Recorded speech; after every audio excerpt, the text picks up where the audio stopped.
Welcome back to Killer Stories. I'm your host, Bobby Holmes. I apologize in advance if my voice sounds a bit off today.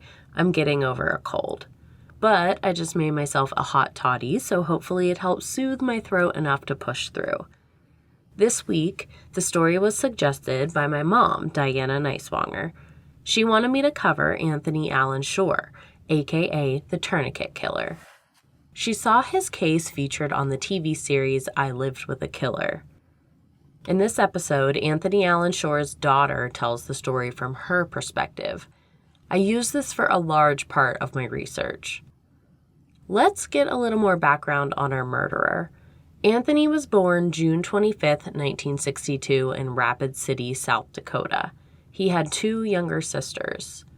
Anthony's family moved around a lot because his parents, Robert and Deanna, were both in the military.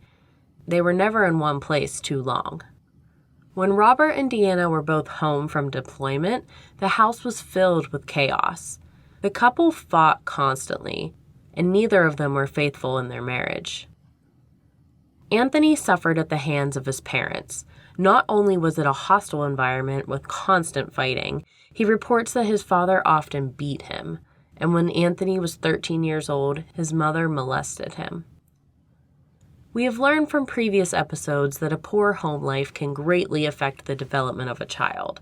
Does that mean everyone who is abused is going to become a serial killer? No. But it is one thing that most murderers have in common. Anthony actually hit a lot of the common precursors for a serial killer profile. When he was 5 years old, he had a reoccurring nightmare that caused him to wet the bed. That same year, his family moved to Shawnee, Kansas. His neighbor had a little kitten, and his sister told him he wasn't allowed to play with it, so he killed the kitten. Around the age of 16, he began preying on his classmates. At first, it was just verbally harassing them, but that soon turned into sexual harassment. He also took advantage of his younger sister's friends when they stayed over at his house. He would lure them outside into his van and molest them. When he was 17, his parents got divorced and his mother remarried. Around the same time, Anthony dropped out of high school and filed for emancipation. He moved to Houston, Texas, where he met and married Gina Worley.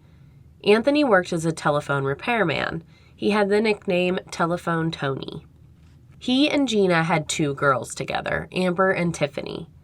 Tiffany is the one who's telling her story in the episode of I Lived with a Killer.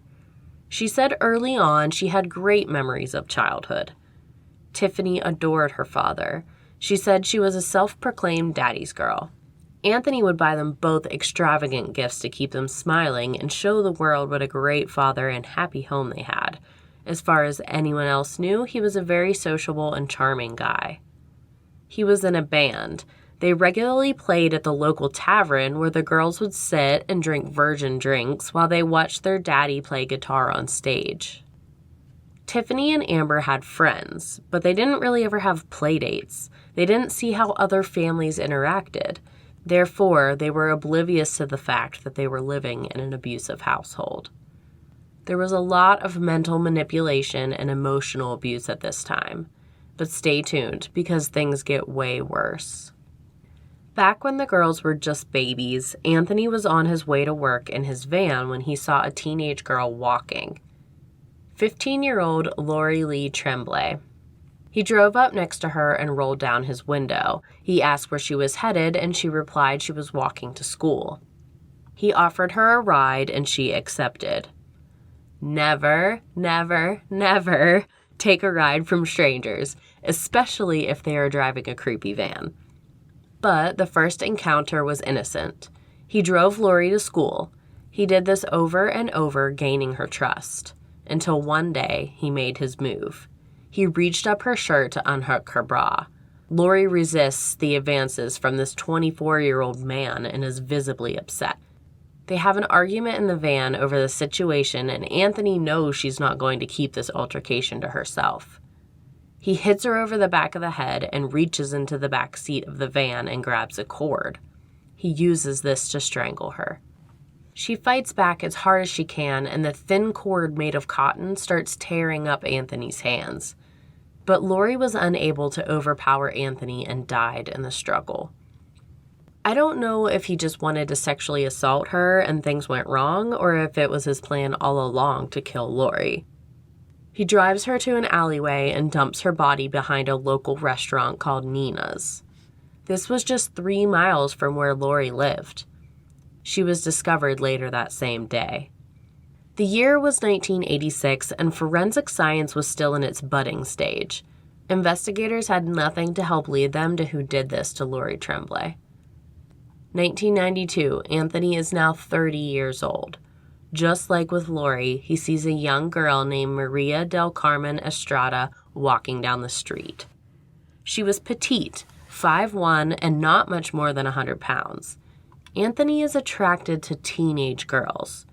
Carmen's baby face fooled him. She was actually 21 years old and was working as a nanny. She was on her way there now. Anthony pulls up and asks if she needs a ride. She declines. He circles around, and now she's waiting at the bus stop. He must have been a sweet talker, because this time she agrees and gets into the van with him. If anyone is pulling up in a van asking me for a ride, especially more than once, I'm memorizing that dude's face and license plate number and calling the cops. But again, this is 1992, and I'm a paranoid true crime fanatic. Anthony doesn't waste any time getting what he wants from Carmen. He reaches over and starts grabbing her. She tries to escape the van, but he locks all the doors. He successfully assaults her and grabs a nylon cord. When he strangled Laurie 8 years earlier, he injured his hands using just the cord. This time, he used a stick to turn and tighten the ligature around her neck, hence the name the Tourniquet Killer. He dumped Carmen's body by the dumpsters of a Dairy Queen. No one tracked him down with this method of disposal last time, so he felt safe doing so. But in 1992, forensic science started to evolve. They collected DNA from Carmen's body. During her fight against Anthony, she had scratched him, leaving skin cells under her fingernails. The DNA was tested, but at this time, unless you had a suspect, you only had the DNA in the CODIS database to compare to. CODIS is an acronym for Combined DNA Index System. Basically, all the criminals have their DNA taken and put together in a database so all law enforcement can run samples against it. So once again, Anthony gets away with his crime and the case goes cold. A year later, Anthony confesses to Gina that he's been having an affair and they file for divorce.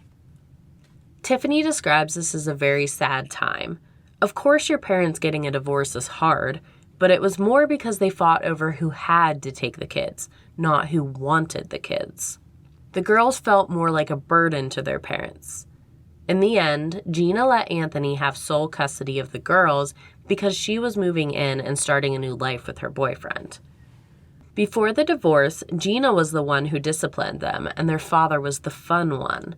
The girls thought this was going to be better than living with their mom and new boyfriend, but they were so wrong.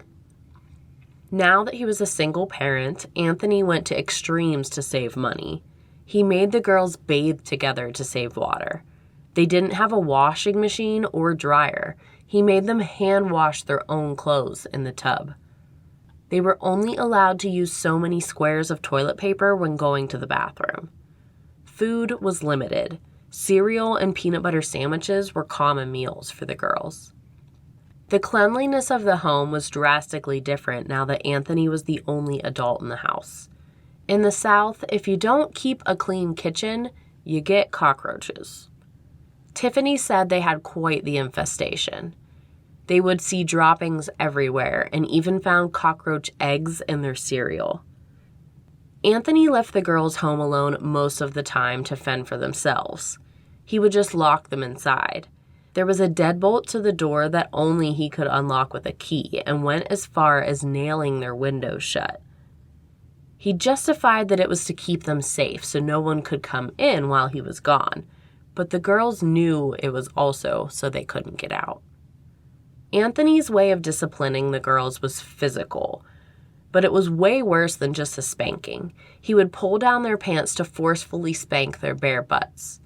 He used sticks to hit the bottoms of their feet, dragged them around by their hair, and if they cried during these punishments, he would tie them up with blankets and push pillows into their faces. The girls quickly learned to keep quiet and never cry around their father. Tiffany said as she got older, she would actually smile and laugh while he abused her just to piss him off. Between the abusive outbursts, Tiffany still saw Anthony as the fun parent. He would suggest that she have a group of friends over to play, quote, pretend rock band. He would have a group of young girls dress up wearing tight miniskirts and high heels, layer on the makeup, and tease their hair. Little did she know it was all so he could sit back and enjoy the view. Tiffany said she would wake up at night and see their dad in their bedroom, masturbating while he watched them sleep. She would just squeeze her eyes tight, pretending he wasn't there until he left. When she was just 10 years old, Anthony got Tiffany drunk. She said she remembers feeling very sick and then woke up to see herself lying naked in the bed and her own father fondling her. She felt like there was no way out of this. She was embarrassed and scared. Tiffany fell into a deep depression. Teachers at school noticed a change in Tiffany, and CPS workers came in to talk with her. They asked her if she felt safe at home, if she was abused physically or sexually, those kinds of questions. Both Tiffany and Amber were interviewed that day at school. Tiffany said she wasn't sure of Amber's answers, but she had lied because she was scared. She was scared of what her dad would do to her if he found out what she said. After this, CPS showed up at the Shore home, but the school had already alerted Anthony of the interviews with the girls, which I think is bullshit. If you want to know what is really happening at home, don't give him a chance to put on an act, which is exactly what happened. He made the girls clean and scrub the house top to bottom and put on their nicest outfits. He cooked a warm meal for them that night, and when CPS rang the doorbell, Anthony greeted them with a smile. He had warned the girls not to speak unless spoken to and basically lie about everything. They were terrified of what he might do if they disobeyed him, so they lied. And that was it. Never followed up. They were satisfied with the home visit and that everything was okay. Remember back to BTK how he worked installing security systems into people's houses, using that time to learn the layout of the homes and choose his victims? Well, Anthony, working as a telephone repairman, was able to do the same. He traveled around to a different area each day, always keeping an eye out for a pretty girl. One day while working, he spotted 14-year-old Selma Janske and knew she was next. He watched her, learned her routine. He knew that when she came home from school each day, she was home alone until her parents finished working. In October of 1993, Anthony broke into the Janske home and waited for Selma. This was the first time he had broken into someone's home. This incident differed from his attacks in his van. This time, he disguised his face and wore gloves. When Selma entered the house, Anthony attacked and raped her. But he didn't kill her. He left her alive and ran to where he had parked his van and drove away. Because he wore a disguise, Selma wasn't able to give police a very detailed description. Police didn't link this rape to the previous murders because Selma wasn't strangled.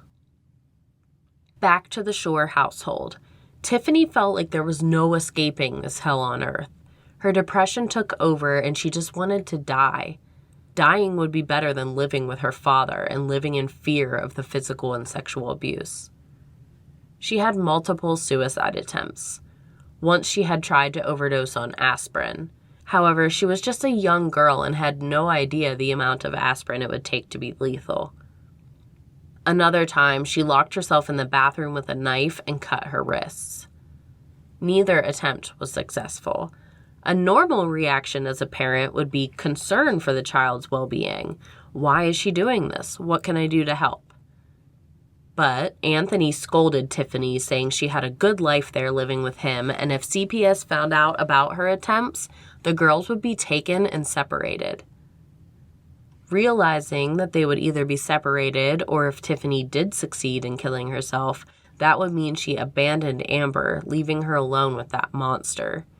She admits that she still had suicidal thoughts, but didn't act on them. Over the years, CPS had been alerted to issues causing them to come back to the home. Each time, Anthony had an answer for everything and was very convincing. In August of 1994, Anthony was driving around and saw a young girl, 9-year-old Diana Rebollar, walking by herself. Her mother had sent her to the store, which was just down the street, to grab a few household items. She was on her way back when Anthony stopped and offered her a ride. He coaxed her into his van. This was his youngest victim yet.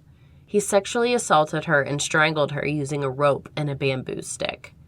He dumped her body on a loading dock with the rope still around her neck.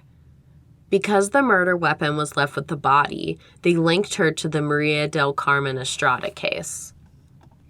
In July of 1995, Anthony picked up 16-year-old Dana Sanchez, who was hitchhiking home from her boyfriend's house that evening. He put the moves on her and she rejected him. He skipped over the sexual assault and went straight to strangulation. He came prepared with a yellow rope and toothbrush handle. His previous victims were dumped in areas where they were found relatively quickly. This time, he dumped Diana's body in a secluded field. She was reported missing, but her body wasn't found. A week went by, and he was missing the thrill he got when his handiwork was discovered. He called into the local TV station to say there was a serial killer out there and where to find Diana's body. A lot of murderers do this. Back to BTK. He did the same thing from a phone booth, but the dummy left the phone dangling off the hook, which allowed the call to be traced. In this instance, the call was too short.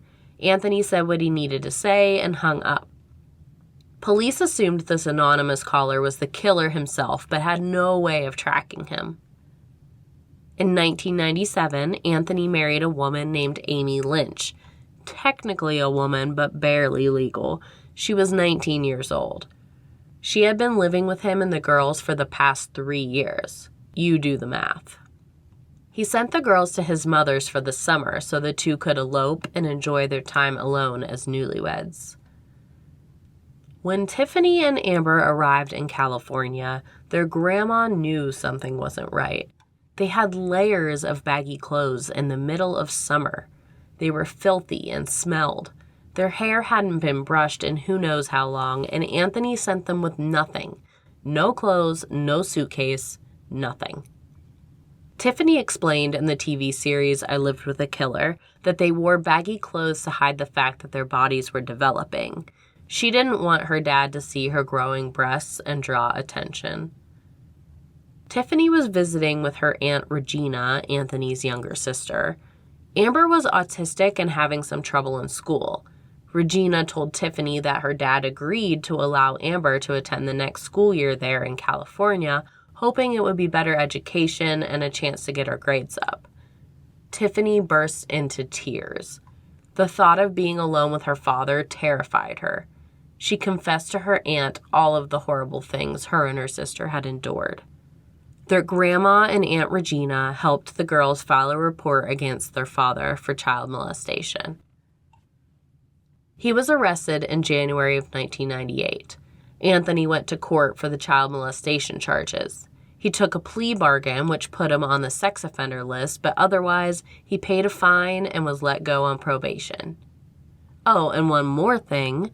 Now that he's a registered sex offender, he has to give up a DNA sample for the CODIS database. For obvious reasons, Anthony shares with his new wife that he is hesitant to do that. He tells her that they might need to flee the country. If that isn't enough to sound alarm bells for Amy, she discovered Anthony had been drugging her. While sedated, he would rape and choke her. She once awoke during this and pretended to pass out so he would let go. She was afraid he was going to kill her. Amy filed for divorce in January of 1999. Amber and Tiffany continued living with their grandma in Sacramento, California. They were free from their father's abuse but had major PTSD from their childhood. They both attended therapy sessions, but Tiffany especially struggled to get herself out of a depressed state, continuing to self-harm. She said she went through 5 different therapists before she found one she actually connected with and was able to help her overcome her pain from her childhood experiences. In 2003, there was an audit at the Houston Crime Lab. It was not good. There were major mistakes made in the past. A select few of the unsolved murders of Houston were sent to a lab in Dallas to be reanalyzed. One of the DNA samples that was chosen was the scrapings from under Maria del Carmen Estrada's fingernails. Now that Anthony Shore was in the CODIS database, they had a match. October 24, 2003, Anthony is arrested for the murder of Maria del Carmen Estrada. Then he calmly confessed to a rape and murdering 3 other girls. Investigators were shocked at the lack of remorse, no emotion whatsoever while describing in detail what he did to these young women. It was decided that he would only be tried for Maria del Carmen Estrada's murder because that's the only one confirmed with evidence. His confession to the other murders will be used in his trial, as well as testimonies given by Selma Janske, the teenage girl he had raped, and his daughter Tiffany. Anthony's sister Regina also gave a statement. She said that she speaks for the whole family when saying that she hopes the jury decides he's worthy of the death penalty. He was found guilty of capital murder. Anthony, too, requested the death penalty, and the jury agreed. January 18, 2018, Anthony Allen Shore was put to death by lethal injection. His final statement was as follows: "No amount of words or apology could ever undo what I've done. I wish I could undo the past, but it is what it is." And when the injection was given, he said, "Ooh-wee, I feel that," before he slumped over. I hope it felt like fire in his veins. Thanks again, Mom, for recommending this one. Stay tuned after this episode for a sneak peek into another true crime podcast called Crime Divers. Be sure to keep leaving reviews on Apple Podcasts if that's where you listen, and share my show with your true crime-loving friends. You can find the links to help support the show by donating or purchasing Killer Stories swag in the show notes. Follow me on Twitter at Killer Stories PC, YouTube, Facebook, Instagram, and TikTok at Killer Stories Podcast. Thanks for listening and putting up with my raspy voice this week. Until next time, this has been a killer story.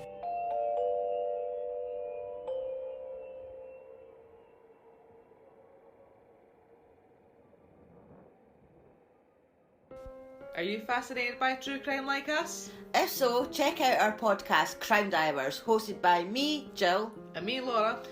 Look out for new episodes every Tuesday when we discuss true crime from around the world. So what are you waiting for? Come join us as we dive in.